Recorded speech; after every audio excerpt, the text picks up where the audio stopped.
Hi and welcome to my channel. Today I have a process video using the Felicity Jane Rebecca kit.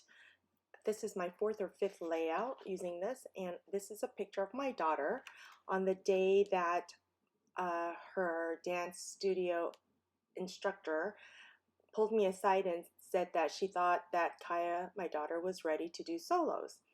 And she's 5 and I'm that reluctant dance mom, so I'm just documenting this for future reference so she knows that she was really good at dancing.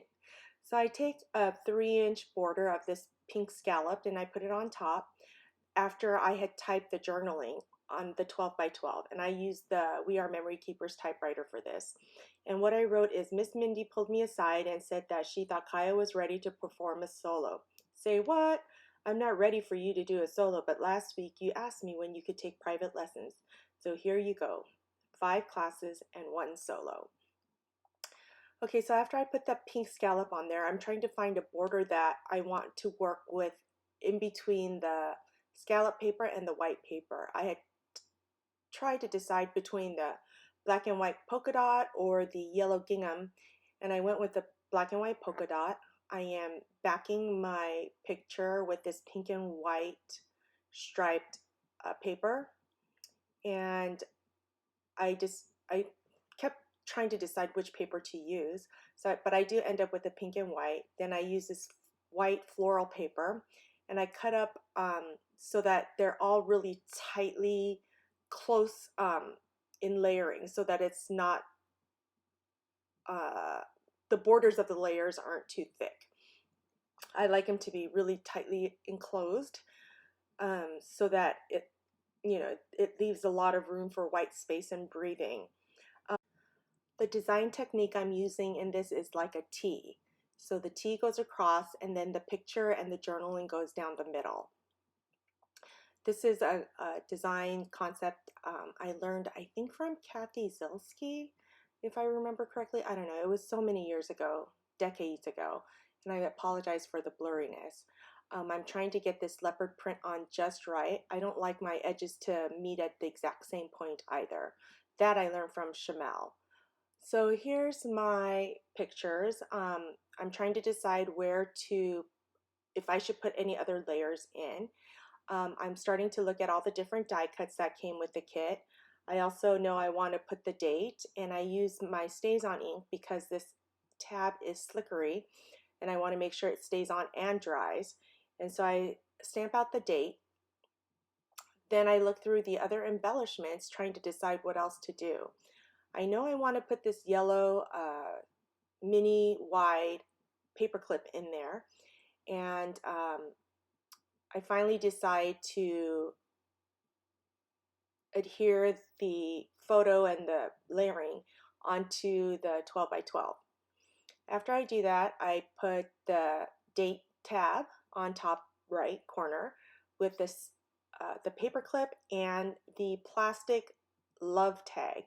Now with these tags, I had tried to thread some string in there and I was unsuccessful.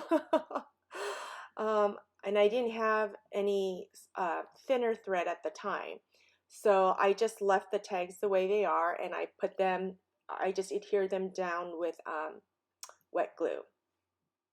Also, oh no, I guess I did use just the regular roller adhesive.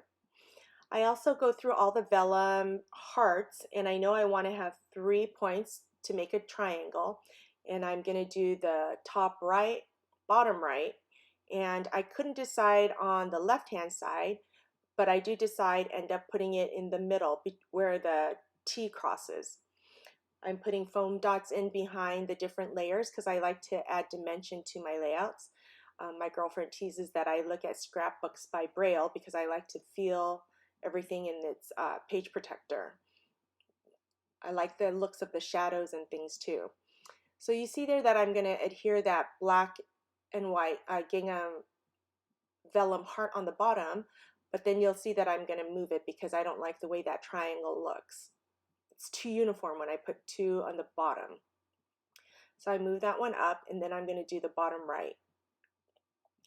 Along with these heart vellums, I go through the other embellishments that came in the die cut kit, and I'm trying to decide which to put. There are these paint swatches that came with this, and so I decide to put one on the bottom right and the middle left. I also put foam dots on some of the floral pieces that came in the die cut pieces, and I pop dot those so that there's dimension in those as well. And I like to shove them in between the different layers for added interest. You'll find that after I put all these paint swatches and other die cut dimensions on pop dots into the three corners, I just want to make sure that all three areas of interest have dimensions that are the same.